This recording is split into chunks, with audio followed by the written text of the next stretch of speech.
The movie begins on the night of January 21, 1968, when Unity 124, a Black Ops unit from North Korea, is sent down south with the singular mission of killing the South Korean President Park Chung-hee.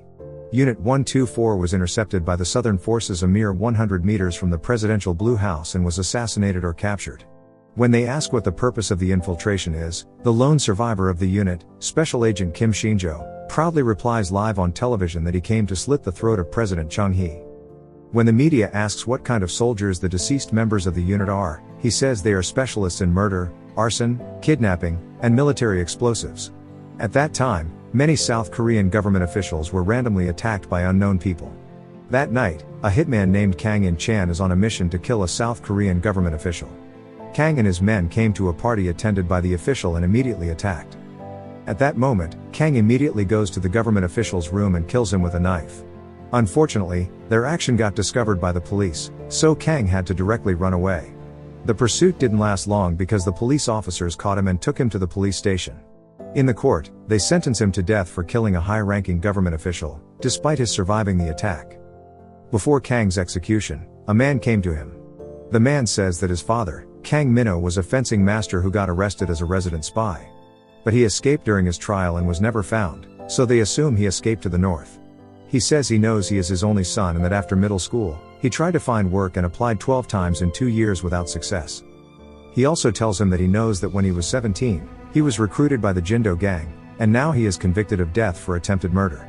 He shows him the knife he used, which he says is if not for his father's crimes, he wouldn't have been sentenced to death. Then, he asks if he could start over again and wield that knife for his country.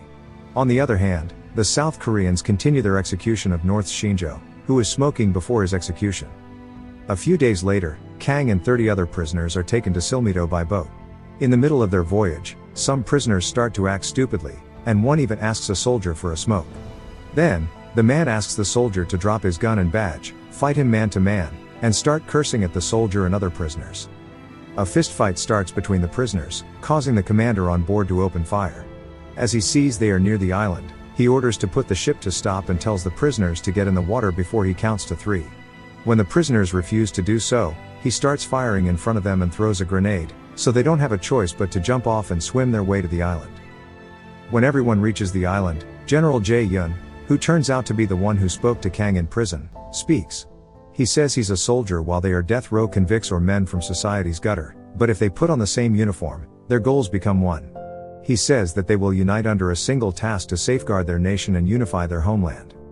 He says they will protect their lives, and their nation's bidding will train them. He warns them that the training will be much harsher than the actual task awaiting them, and they will make no effort to ensure their safety. However, on the day they achieve their goal, they will be able to face the world as Korea's proudest soldiers. Then, he tells those who are prepared to put on the uniforms. One of the prisoners says there is nowhere else to go and no clue how to get out of there, so he puts on the uniform because they are dead anyway. Then, the rest follows. After that, Jae-yun tells them that from that day on, they will be members of Korean Special Unit 684. Their mission is to go to Pyongyang and kill Kim Il-sung, their president. The next day, all the prisoners undergo rigorous training, often under inhuman conditions and demands from their supervising officers. This process prepares them for the incredible mission they were tasked with. During their training, their officer tells them that Shin-jo's Unity 124, to kill their president's throat, sent 31 men across the border, but they failed. So the 31 men in their Unit 684 must move 1 second faster and 1 step farther. Then, they will indeed slit Il-sung's throat. In the evening, all the prisoners without their shirts on are gathered on the beach, and the officer says that if they get captured, their best option is suicide.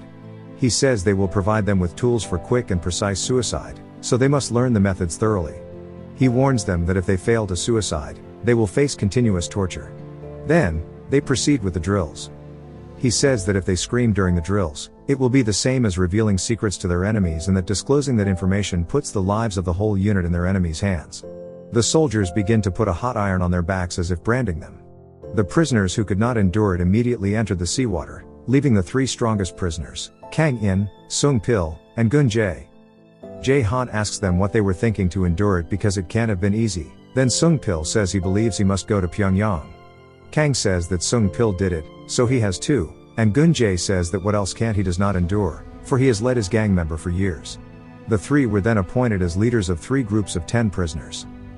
From that day on, they began to undergo group training to increase synergy and solidarity. Later that night, the officers plan their attack. They will take the same route that the North used, and after killing Il Sung, they will take out the Defense Department and the Department of Armed Forces. Commander Park says that traveling by land will take a week, so Shinjo's group fails because of time. So he suggests they take the sea and reach Il Sung's residence in an hour.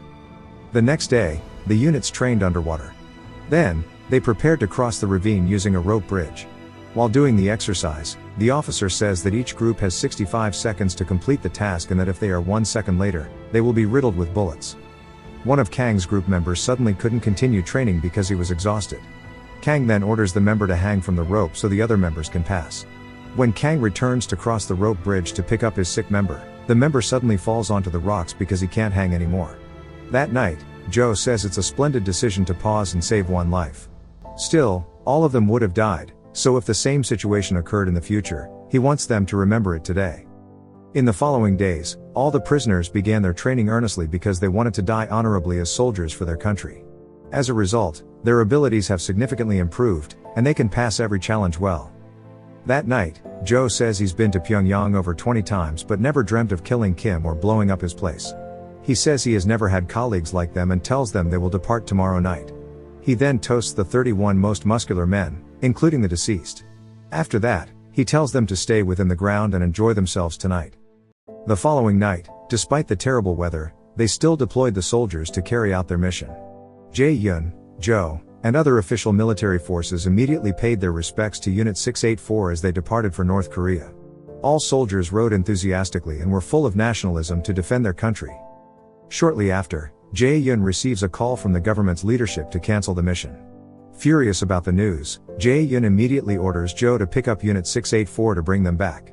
However, when Joe reaches them, the unit refuses and is eager to continue its mission. Still, Joe says that it's an order from above. The following day, Jae-yun comes to their superiors to ask for a date for the operation, but the leader says it's not for him to decide. The leader reveals that the chief of intelligence who created the unit got replaced. After that, all the prisoners on Silmido Island began their training unenthusiastically and lazily. 2 soldiers began to feel bored that night, so they decided to escape from their barracks and come to the health post to spend the night with the female military doctor. Knowing that 684 soldiers had disappeared, Joe immediately scolds the military officers and orders the entire squad to look for them. When the 2 soldiers realize they have been discovered, they decide to kill themselves, believing they will get executed. One kills the other at his request, but he gets apprehended before he can kill himself. They then return to the camp with the apprehended soldier tied up.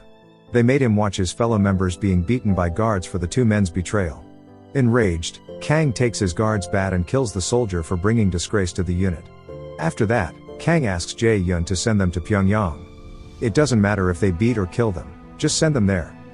The following day, Jae-yun returned to his superior's office. Unfortunately, the leadership rejected the request because it was outside his authority. At the same time, a military leader named General Oh tells Jae-yun that the nation is moving towards peaceful reunification, so if the press hears about the unit, they will think they are savages. He then says that Jae-yun's career will improve if the situation gets cleaned up. Hearing this, Jae-yun feels very angry and disappointed because all the prisoners of the 684 military forces underwent military training without stopping for their country. However, he couldn't refuse Oh's orders because the government threatened Jae-yun and the other army troops with death. That night, Jae-yun informs Joe and Commander Park about the order. Hearing this, Joe immediately opposes the plan and departs from the mission. Meanwhile, Park, who did not want himself and his military troops killed, decided to massacre the 684 military troops. Unbeknownst to them, Joe leaks this information to Kang. The following day, Joe decides to go to the city to guard the collection of military logistics. On the other hand, knowing they would get killed that day, the unit planned to mutiny. That night, Kang and the others immediately prepare to attack the official military forces and Park. The shootout begins, and all buildings on the island of Silmido are destroyed. Kang entered Jae-yun's barracks during the battle but could not kill him. Then, unexpectedly, Jae-yun decides to end his own life.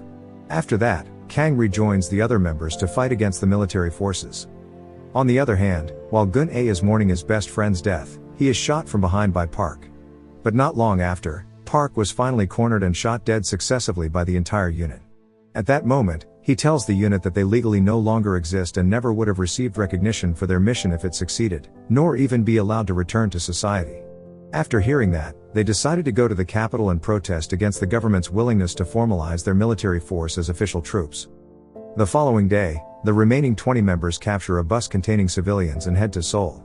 An official pronouncement is heard over the radio that 20 armed communist agents have infiltrated the country, and a state of emergency is declared.